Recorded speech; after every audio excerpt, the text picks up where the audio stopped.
ओम नाभ्या आसीदन्तरिक्षको श्रीकृष्णो देवो समवर्तत पद्भ्यां भूर्विदिशः सोऽदालोकामकल्पयन् सर्करा आहारं भक्ष्यभोजं च नैवेद्यं प्रतिदयेत् येन मुद्रां प्रदर्शयेत् मत्स्यमुद्रां प्रदर्शयेत् क्रासमुद्रां प्रदर्शयेत् ओम प्राणाय स्वाहा ओम अपानाय स्वाहा ओम व्यानाय स्वाहा ओम उदानाय स्वाहा ओम समानाय स्वाहा ओम ब्रह्मणे नमः मध्ये पानीयम् अर्पयामि पुनर्ध्यानम् ओम प्राणाय स्वाहा ओम अपानाय स्वाहा ओम व्यानाय स्वाहा ओम उदानाय स्वाहा ओम समानाय स्वाहा ओम ब्रह्मणे नमः ब्रह्मभूर्वस्वरं किं हस्तपक्षारं मुखपक्षारं शुद्धात्मनं करोद्वर्धनार्थे दिव्यशङ्करम् अर्पयामि ताम्बूलानिं समर्पयामि वस्त्रं समर्पयामि तत्पुरुषं व्यततो कथिताय कल्पयन् मुखं किमिषासि किं बाहो किमो रूपादा उच्यते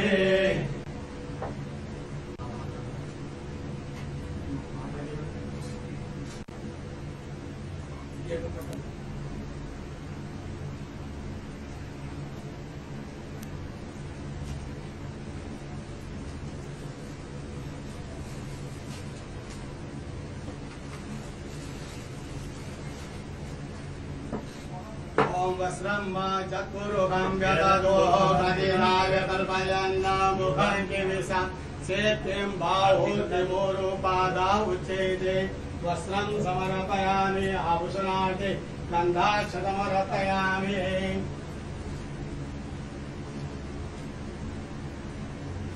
ओम त्र्यंबकं जगामहे सुगन्धिं पुष्टिवर्धनं उर्वारुकमिव वन्दनान् मृत्योर्मुक्षीयमामृतात् मृत्युञ्जय भगवान् महाकालेश्वराय नमः वस्त्रं समर्पयामि गन्धाक्षतमर्पयामि आरार्तिकम्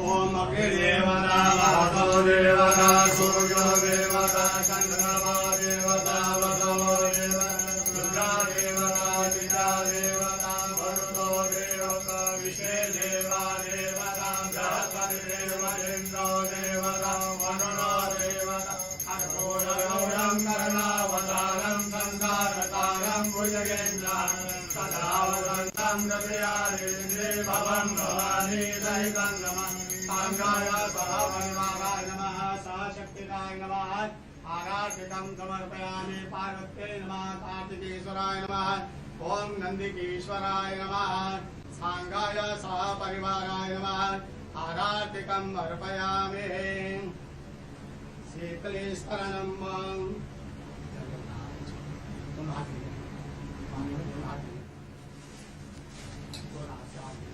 शीतलेस्तरणं देववन्दनम् आत्मवन्दनम्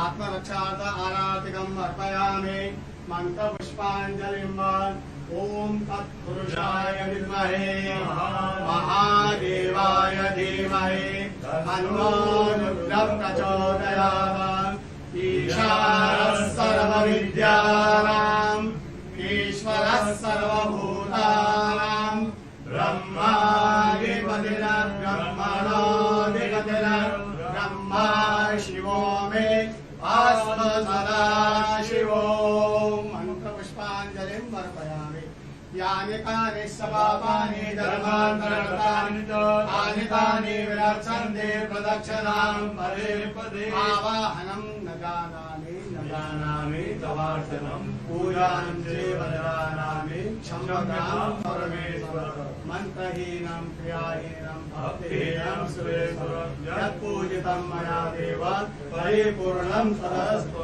यक्षस्य रूपाय जटाधराय नीलाकहस्ताय सनातनाय दिव्याय देवाय दिगंबराय तस्मै यकाराय नमः शिवाय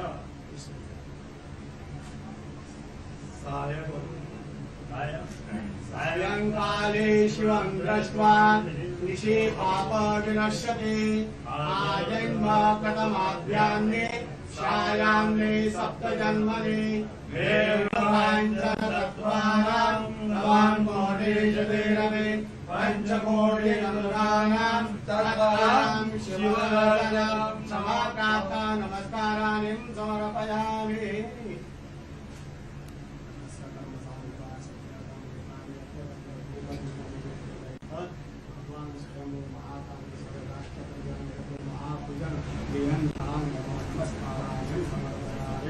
नमः पार्वती पते हर हर महादेव।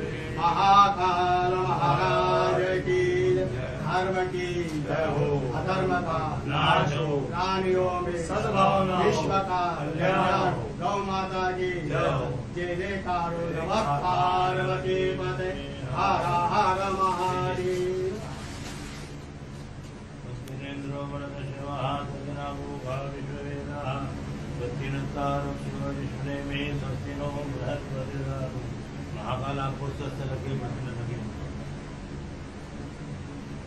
श्री महाकालेश्वर साधन आशीर्वाद जय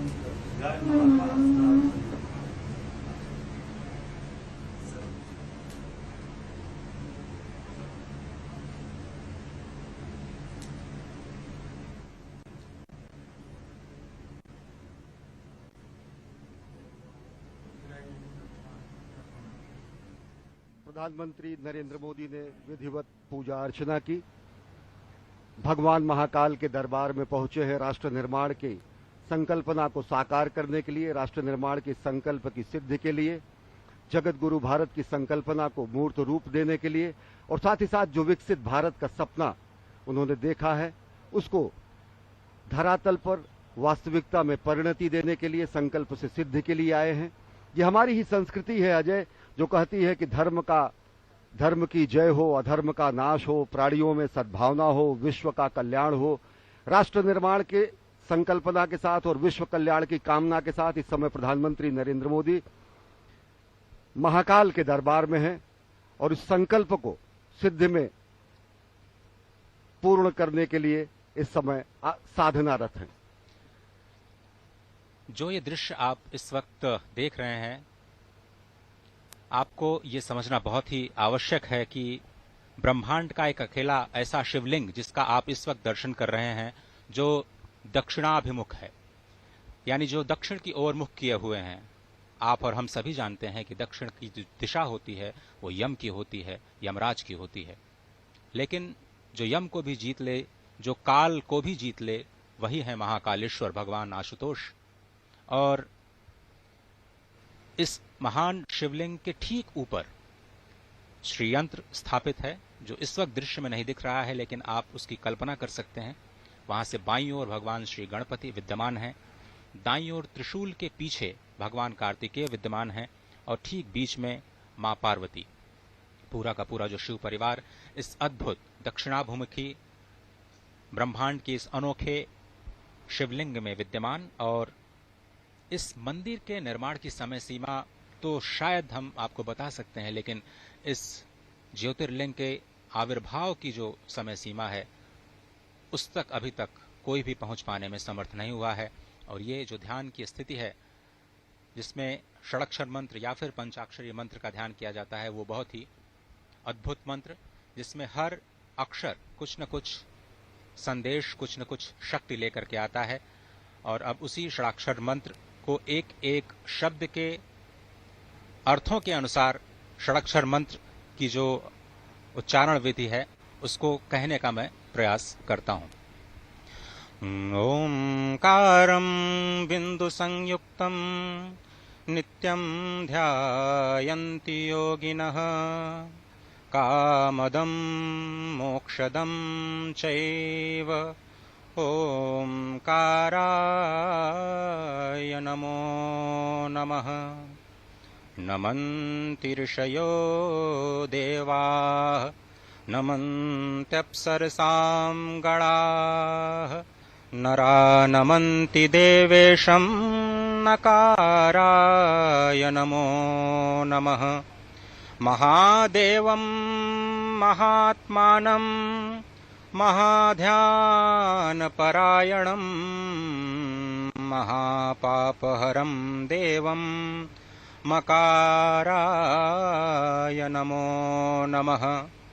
शिवं शान्तं जगन्नाथं लोकानुग्रहकारकं शिवविमेकपदं नित्यं शिकाराय नमो नमः। वाहनं वृषभो यस्यः वासुकिः कण्ठभूषणं वामे शक्तिधरं देवं वकाराय नमो नमः। यत्र तत्र स्थितौ देवः सर्वव्यापी महेश्वरः यो गुरुः सर्वदेवानां यकाराय नमो नमः। षडक्षरमिदं स्तोत्रं य पठेत् शिवसन्निधौ शिवलोकमवाप्नोति शिवेन सह मोदते। शिवाय नमः। शिवलिंगाय नमः। और इस ध्यान की मुद्रा में सबसे जो संकल्पना है सनातन संस्कृति की वो विश्व कल्याण की है, सत्यम शिवम सुंदरम की है। और ओम नमः शिवाय का महाजाप, ये पंचाक्षर जो है, इसका जाप करने से न केवल प्राणी मात्र को ज्ञान, श्री, सिद्धि और सभी मनोकामनाओं की पूर्ति होती है, बल्कि उसके संकल्प की भी सिद्धि होती है। समूचे राष्ट्र की ओर से विकसित राष्ट्र के सपने को साकार करने के लिए, विश्व कल्याण की कामना को चरितार्थ करने के लिए और भारत को आत्मनिर्भर भारत के साथ साथ एक भारत श्रेष्ठ भारत, समुन्नत भारत और जगत गुरु भारत की संकल्पना को साकार करने के लिए इस समय प्रधानमंत्री नरेंद्र मोदी आराधना कर रहे हैं, साधना कर रहे हैं महाकाल के दरबार में। जो पंचाक्षर हैं ओम नमः शिवाय, इनके अलग अलग शब्दों के अलग अलग अक्षरों के अलग अलग अर्थ होते हैं। नागेंद्र हाराय त्रिलोचनाय भस्मांगरागाय महेश्वराय नित्याय शुद्धाय दिगंबराय तस्मय नकाराय नमः शिवाय। मंदाकिनी सलिल चंदन चर्चिताय नंदीश्वर प्रथमनाथ महेश्वराय मंदार पुष्प बहुपुष्प सुपूजिताय तस्मय मकाराय नमः शिवाय। शिवाय गौरी बदनाब्ज वृंदा सूर्याय दक्षाध्वरनाशकाय श्रीनीलकंठाय वृषध्वजाय तस्मय शिकाराय नमः शिवाय। वशिष्ठ कुंभोद्भव गौतमार्य मुनीन्द्र देवार्चित शेखराय चंद्रार्क वैश्वानरवलोचनाय तस्मय वकाराय नमः शिवाय। यज्ञ स्वरूपाय जटाधराय पिनाक हस्ताय सनातनाय दिव्याय देवाय दिगंबराय तस्मै यकाराय नमः शिवाय। पंचाक्षरमिदं पुण्यं या पठेच्छिव सन्निधो शिवलोकम वाप्नोति शिवेन सह मोदते। जो सत्यम शिवम सुंदरम की कल्पना है, जो सत्यम शिवम सुंदरम की संकल्पना है, जो सत्यम शिवम सुंदरम की संकल्पना को साकार करने की संकल्प और सिद्धि है, वो और मजबूत होती है और दृढ़ होती है जब हम अपने राष्ट्रनायक को देखते हैं कि प्राण प्रण से राष्ट्र निर्माण में अहर्निश अपना सर्वस्व न्यौछावर करने के लिए स्वयं प्रस्तुत हैं और दूसरों को प्रेरित करते हैं। प्रधानमंत्री नरेंद्र मोदी, कर्मपरायण प्रधानमंत्री नरेंद्र मोदी का ये धर्मपरायण स्वरूप, जो कि समूचे विश्व को सनातन संस्कृति, भारत भारतीयता के रूप में स्थापित करता है, जो भारत भारतीयता के परिभाषा को पूरे विश्व के सामने रखता है, और वो परिभाषा है हमारी ही संस्कृति है जो कहती है वसुधैव कुटुंबकम। अजय। भगवान श्री महाकालेश्वर जो काल की सीमा से परे हैं, काल, समय, घड़ी, ये सब कुछ चक्रों में चलता है, चाहे वो दिन का चक्र हो, मास का चक्र हो, वर्ष का चक्र हो, जीवन का चक्र हो या फिर सृष्टि का चक्र। यही चक्र अनंतता का प्रतीक भी है और भगवान श्री महाकालेश्वर इस अनंत के भी पार अपने अस्तित्व को संपूर्ण विश्व, संपूर्ण सृष्टि पर सृजन के माध्यम से, पालन के माध्यम से, संहार के माध्यम से लगातार कर्म करते हुए ये बताते रहते हैं कि ये जो काल और स्थिति, जो कि किसी के भी अस्तित्व का आधार है, इसी की भौतिकता के सीमा के परे चले जाना ही काल का महाकाल बन जाना होता है। और इसी दर्शन के जो पीछे का जो दर्शन है वो अत्यंत ही महत्वपूर्ण है। प्रधानमंत्री नरेंद्र मोदी ज्ञान मुद्रा में इस वक्त ध्यानस्थ भगवान श्री महाकालेश्वर के प्रांगण में, और कहा जाता है कि भगवान शिव योगियों को ही प्राप्त होते हैं और योगी जन उन्हें ध्यान से ही प्राप्त कर पाते हैं। जीवन की इस चक्रीय गति में ही सृष्टि की संरचना या सृष्टि का रहस्य समाहित है, और इसी चक्रीय गति से मुक्ति पाने का जो उपाय है वो भगवान श्री महाकालेश्वर के चरणों में, उनकी शरणागति में हो सकता है। ये जो दृश्य है वो सिर्फ संस्कृति नहीं है, सिर्फ संस्कार नहीं है, वो परम विज्ञान है, क्योंकि भगवान महाकालेश्वर स्वयं विज्ञान के देव हैं, संपूर्ण कलाओं के देव हैं। और आपने देखा कि किस तरह से पूजन अर्चन का जो कार्यक्रम है, संध्या के समय में भगवान श्री महाकालेश्वर का जलाभिषेक नहीं किया जाता, और इस परंपरा का पालन करते हुए प्रधानमंत्री मोदी ने संक्षिप्त पूजन अर्चन कर देश और राष्ट्र की ओर से संपूर्ण विश्व के कल्याण और समुद्भव की प्रार्थना की, और इस राष्ट्र को उन्नति और समुद्भव के मार्ग पर जाने की प्रार्थना, वंदना भगवान श्री महाकालेश्वर से। अद्भुत दृश्य, और निश्चित तौर से यह अप्रतिम दृश्य मां भारती का भाल, मां भारती का ललाट गर्व से और उन्नत हो जाता है जब भारत और भारतीयता की धर्म ध्वजा पूरे विश्व में लहराती है। और निश्चित तौर से अगर देखें तो भगवान शिव के दरबार में आकर, महाकाल के दरबार में आकर जिस तरीके से राष्ट्र निर्माण के संकल्प की सिद्धि के और ज्यादा दृढ़ विश्वास होता है। इस समय रक्षा सूत्र बांधा जा रहा है प्रधानमंत्री जननायक राष्ट्र सेवक प्रधानमंत्री नरेंद्र मोदी को।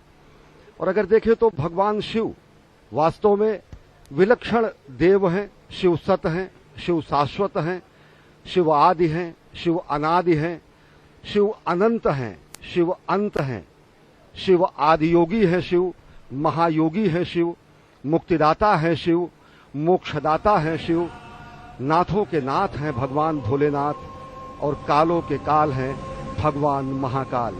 और भगवान महाकाल के दरबार में पूजा अर्चना आराधना कर प्रधानमंत्री नरेंद्र मोदी इस समय गर्भगृह से प्रस्थान कर रहे हैं। और आज वो सनातन संस्कृति और भारत भारतीयता के एक और प्रकाश स्तंभ का भी लोकार्पण करेंगे।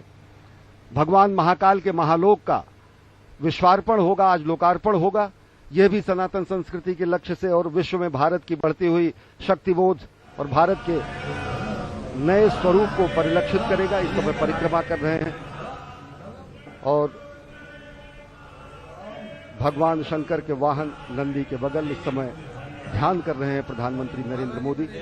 और निश्चित तौर से जो हमारी संकल्पना है कि सर्वे भवन्तु सुखिनः, सर्वे सन्तु निरामयः, सर्वे भद्राणि पश्यन्तु, मां कश्चित् दुर्भाग् भवेत्, ये प्रार्थना, ये अभ्यर्थना, ये आराधना प्रधानमंत्री नरेंद्र मोदी की।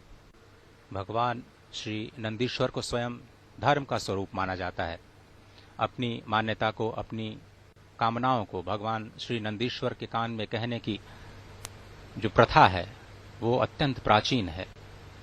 भगवान शिव से कुछ कहना होता है तो भगवान श्री नंदीश्वर का आश्रय लेकर के भक्त उनके कानों में अपनी मनोकामना को कहते हैं, और वही ध्यान, वही कामना, वही स्तुति इस वक्त साक्षात धर्म के स्वरूप नंदीश्वर भगवान के समीप बैठ करके प्रधानमंत्री मोदी कहते हुए। और अनोखा दृश्य देखिए कि भगवान नंदीश्वर, कितना अद्भुत भाग्य है उनका कि वो सदा भगवान शिव के सम्मुख ही रहते हैं।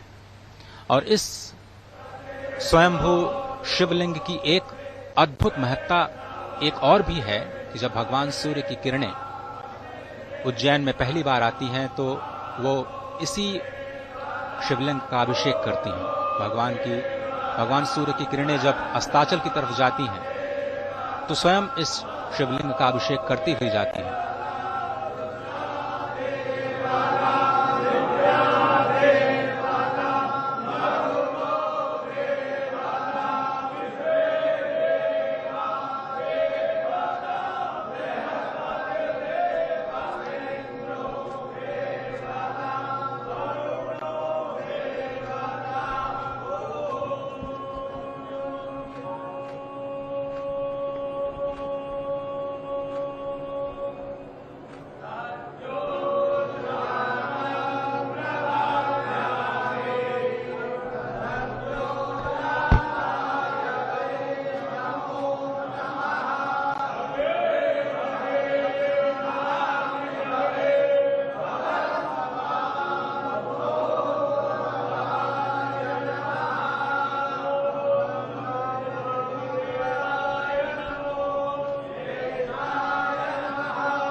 इस समय प्रधानमंत्री नरेंद्र मोदी महाकाल के दरबार में पूजा अर्चना आराधना करने के बाद प्रस्थान कर रहे हैं। साथ में हैं मध्य प्रदेश के राज्यपाल मंगू भाई पटेल और मुख्यमंत्री शिवराज सिंह चौहान और केंद्रीय मंत्री ज्योतिरादित्य सिंधिया। और विलक्षण क्षण, एक असाधारण, अद्भुत और अलौकिक और अकल्पनीय क्षण समूची विश्व मानवता के लिए, क्योंकि एक स्वप्नद्रष्टा के साधना का ये फल आज पूरी दुनिया देखेगी। एक राष्ट्र सेवक की साधना का कर्मफल भी आज दुनिया देखेगी। कर्मयोगी ने अभी आदियोगी को अपनी कार्यांजलि और पुष्पांजलि अर्पित की है। इसके बाद राष्ट्र सेवक समूचे राष्ट्र और मानवता को कार्यांजलि भी प्रस्तुत करेंगे, जब वो महाकाल के लोक का लोकार्पण करेंगे, विश्वार्पण करेंगे। और इस समय प्रधानमंत्री नरेंद्र मोदी सनातन संस्कृति के संवाहक के रूप में, जननायक के रूप में, राष्ट्रनायक के रूप में, भारतीयता के ध्वजवाहक के रूप में महाकाल के दरबार में पहुंचे हैं और पूजा अर्चना कर अब यहां से महालोक के लोकार्पण के लिए प्रस्थान कर रहे हैं। इस वक्त जो आप दृश्य देख रहे हैं, आपने एक चीज महसूस की होगी कि प्रधानमंत्री नीचे महाकालेश्वर के शिवलिंग से ऊपर आए हैं। ये बहुत ही समझने की बात है कि ये जो शिवलिंग है वो धरती के नीचे विद्यमान है। ये पूरा का पूरा अभी शिखर जो आपने दर्शन किया, उसके ऊपर सबसे ऊपर नाग चंद्रेश्वर भगवान विराजमान हैं और उसके बीच में ओंकारेश्वर भगवान और सबसे नीचे महाकालेश्वर भगवान विद्यमान है। ये शिखर का अद्भुत दर्शन, कहते हैं कि शिखर के दर्शन से ही ज्योतिर्लिंग के दर्शन का फल प्राप्त होता है। और इस पूरे विश्वास के साथ आप इस दृश्य का दर्शन कर सकते हैं कि आपको भगवान श्री महाकालेश्वर के दर्शन का ही फल प्राप्त हो रहा है मात्र शिखर दर्शन से। सबसे ऊपर नाग चंद्रेश्वर, जहां पर सिर्फ और सिर्फ एक बार नाग पंचमी के दिन भक्तों को विग्रह के दर्शन होते हैं। उसके नीचे यानी मध्य में ओंकारेश्वर महादेव विराजमान और सबसे नीचे स्वयंभू महाकालेश्वर विद्यमान। ब्रह्मांड का एक अनोखा दृश्य, ब्रह्मांड का एक अनोखा ज्योतिर्लिंग जिसका दर्शन इस वक्त आप कर रहे हैं। ये ऐसा अद्भुत स्थान जहां पर एक नहीं 84 शिवलिंग विद्यमान है, अष्टभैरव विद्यमान है, 11 रुद्र विद्यमान है, 12 आदित्य विद्यमान है, 6 गणेश और 24 देवियां इस प्रांगण में विद्यमान हैं। क्षिप्रा, नीलगंगा, नवनदी और गंधवती, ये 4 पुण्य सलिला अत्यंत पवित्र नदियां यहां पर विद्यमान है। देवमंडल तीर्थ एक योजन में विस्तार प्राप्त करता है। एक योजन मतलब समझे आप करीब 12 किलोमीटर की परिधि, इसको कहा जाता है कि ये स्वयंभू ज्योतिर्लिंग का परिधि। ब्रह्मा विष्णु साक्षात यहाँ पर विद्यमान है, भगवान शिव तो विद्यमान है ही हैं। भगवान विष्णु कहा जाता है यहाँ पर 10 नामों में से 10 विग्रह के रूप में विद्यमान है और स्वयं इस अवंतिका को विष्णुपादा कहा जाता है, यानी भगवान श्री विष्णु के पद चिन्ह के रूप में इसे माना जाता है। और ये 10 विग्रह जो नारायण यहाँ पर विद्यमान हैं, उनके नाम लेने से, नाम के श्रवण करने से भी अत्यंत पाप नाशन की ये जो नाम है वो बहुत ही पवित्र माने जाते हैं और वो नाम श्रवण करना बहुत आवश्यक हो जाता है इस मंदिर के परिसर से। वो नाम है वासुदेव, अनंत, बलराम, जनार्दन, नारायण, ऋषिकेश, वाराह, धरणीधर, वामन और शेषशायी। ये भगवान श्री विष्णु के 10 नाम और 10 विग्रह और 10 विग्रहों के रूप में भगवान विष्णु यहाँ पर विद्यमान, जहाँ पर महाकालेश्वर निरंतर उन्हीं भगवान विष्णु के ध्यान में रत रहते हैं।